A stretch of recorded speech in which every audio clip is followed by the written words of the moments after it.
സൈനിക വിജയങ്ങൾ ഉയർത്തിക്കാട്ടുന്നതിൽ തെറ്റില്ലെന്ന് പറഞ്ഞുകൊണ്ട് നരേന്ദ്രമോദി വീണ്ടും വാർത്തകളിൽ നിറയുമ്പോൾ ഉയർന്ന ചോദ്യം ഇതാണ്: ഇത് എവിടെ ചെന്നു നിൽക്കും? കർഷക ആത്മഹത്യകൾ മറ്റ് രാഷ്ട്രീയ പാർട്ടികൾക്ക് പ്രചരണ വിഷയമാക്കാമെങ്കിൽ സൈന്യത്തിന്റെ വിജയവും അവരുടെ ത്യാഗത്തെയും ഉയർത്തിക്കാട്ടുന്നതിൽ തെറ്റൊന്നുമില്ലെന്നാണ് പ്രധാനമന്ത്രി പറഞ്ഞുകൊണ്ടിരിക്കുന്നത്. കഴിഞ്ഞ 40 വർഷമായി ഭീകരാക്രമണങ്ങളിലൂടെ ആയിരക്കണക്കിന് സൈനികരാണ് രക്തസാക്ഷിയായത്. കർഷകർ മരിക്കുന്ന സാഹചര്യം ഉണ്ടാകുന്നു, അതൊരു വലിയ പ്രശ്നമാണ്. എങ്കിൽ രാജ്യത്തിന് വേണ്ടി സൈനികർ മരണം വരിക്കുന്നത് ഒരു പ്രശ്നമാകാതിരിക്കുന്നത് എങ്ങനെയെന്നാണ് നരേന്ദ്രമോദി ചോദിക്കുന്നത്. സൈന്യത്തെ നമുക്ക് കൂടുതൽ ശക്തിപ്പെടുത്തേണ്ടതുണ്ട്. കഴിഞ്ഞ 40 വർഷത്തോളമായി ഭീകരതയ്ക്കെതിരായ പോരാട്ടത്തിലാണ് നമ്മൾ. ഇതൊന്നും പൊതുജനങ്ങളോട് പങ്കുവയ്ക്കരുതെന്ന് പറയുന്നതിൽ എന്താണ് യുക്തിയെന്നും നരേന്ദ്രമോദി അഭിമുഖത്തിൽ ചോദിക്കുന്നുണ്ട്.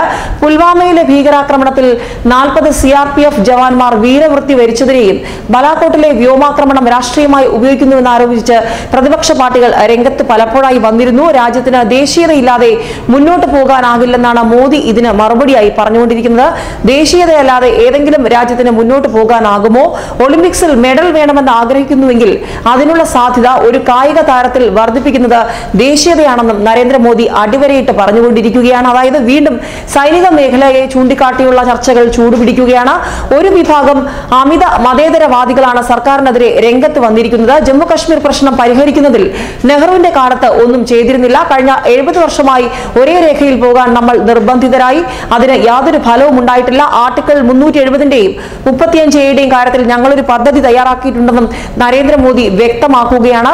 കശ്മീർ ഇന്ത്യയിൽ നിന്ന് വേർപെടുമെന്ന PDPയുടെയും നാഷണൽ കോൺഫറൻസിന്റെയും പ്രസ്താവനകളെയും നരേന്ദ്രമോദി വിമർശിക്കുന്നുണ്ട്. അവർ എപ്പോഴും ഇതേ ഭാഷയിലാണ് സംസാരിക്കുന്നത്. അവർ കാലഹരണപ്പെട്ടവരാണെന്നും മോദി പരിഹസിക്കുന്നുണ്ട്. തിരഞ്ഞെടുപ്പ് ബഹിഷ്കരിക്കാൻ അവർ ആഹ്വാനം ചെയ്തിട്ടും ജമ്മു കശ്മീർ പഞ്ചായത്ത് തെരഞ്ഞെടുപ്പിൽ 75%-ഓളമായിരുന്നു പോളിംഗ് എന്നും മോദി ചൂണ്ടിക്കാട്ടി. ബോഫേഴ്സ് കുംഭകോണത്തിലെ സ്വന്തം പിതാവിന്റെ പാപങ്ങൾ മറയ്ക്കാനാണ് തെറ്റായ ആരോപണങ്ങളുമായി അദ്ദേഹം വന്നിരിക്കുന്നതെന്നും മോദി പറയുന്നു.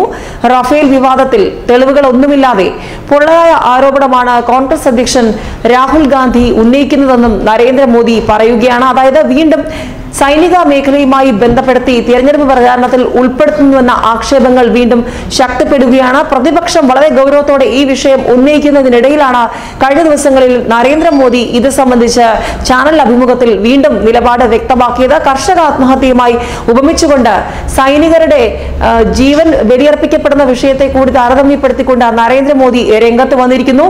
സൈനിക വിജയങ്ങൾ ഉയർത്തിക്കാട്ടുന്നതിൽ ഒരു തെറ്റുമില്ല, അത് അങ്ങനെ തന്നെ തുടരും എന്ന സൂചനയാണ് നരേന്ദ്രമോദിയുടെ വാക്കുകളിൽ ഉള്ളതെന്നാണ് രാഷ്ട്രീയ നിരീക്ഷകർ വിലയിരുത്തുന്നത്.